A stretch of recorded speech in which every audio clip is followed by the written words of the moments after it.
బీజేపీలో గ్రూపులు ఉండవని తామంతా ఒకటే గ్రూపు అని పార్టీ కార్యాలయంలో నిర్వహించిన చిట్ చాట్లో రామచంద్రరావు తెలిపారు. జూబ్లీహిల్స్ బైపోలో సమీకరణాలు మారబోతున్నాయన్నారు. జీహెచ్ఎంసీ ఎన్నికల్లో హైదరాబాద్ ఓటర్లు తమ వైపు మొగ్గు చూపితే ఎమ్మెల్యే ఎన్నికల నాటికి బీఆర్ఎస్కి ఓట్లు వేశారన్నారు. ఎంపీ ఎన్నికల నాటికి బీజేపీకి ఓటు వేశారని గుర్తు చేశారు. జూబ్లీహిల్స్ బైపోల్ తమకు ఒక ఛాలెంజ్ అని, తప్పకుండా విజయం సాధిస్తామని ధీమా వ్యక్తం చేశారు. ఎంఐఎం ఓటర్లు కాంగ్రెస్ బీఆర్ఎస్లలో ఎటువైపు వెళ్తారో చూడాలన్నారు. స్థానిక సంస్థల ఎన్నికలను గతంలో సీరియస్గా తీసుకోలేదని, ఇప్పుడు మాత్రం సీరియస్గా వర్కౌట్ చేస్తున్నామన్నారు. 20 రోజుల్లో కొత్త కమిటీలు వేస్తామని, సీనియర్లను కలుపుకొని ముందుకు వెళ్తామన్నారు.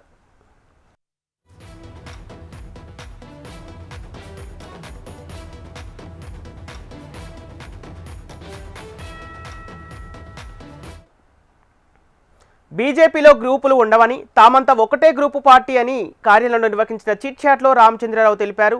జూబ్లీహిల్స్ బైపోలో సమీకరణాలు మారబోతున్నాయన్నారు నూతన బీజేపీ చీఫ్ రామచంద్రరావు. జీహెచ్ఎంసీ ఎన్నికల్లో హైదరాబాద్ ఓటర్లు తమ వైపు మొగ్గు చూపితే ఎమ్మెల్యే ఎన్నికల నాటికి బీఆర్ఎస్కి ఓట్లు వేశారన్నారు. ఎంపీ ఎన్నికల నాటికి బీజేపీకి ఓట్లు వేశారని గుర్తు చేశారు.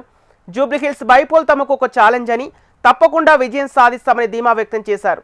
ఇక ఎంఐఎం ఓటర్లు కాంగ్రెస్ బీఆర్ఎస్లలో ఎటువైపు వెళ్తారో చూడాలన్నారు ఆయన. స్థానిక సంస్థల ఎన్నికలను గతంలో సీరియస్గా తీసుకోలేదని, ఇప్పుడు మాత్రం సీరియస్గా వర్కౌట్ చేస్తున్నామన్నారు. 20 రోజుల్లో కొత్త కమిటీలు వేస్తామని, సీనియర్లను కలుపుకొని ముందుకు వెళ్తామన్నారు.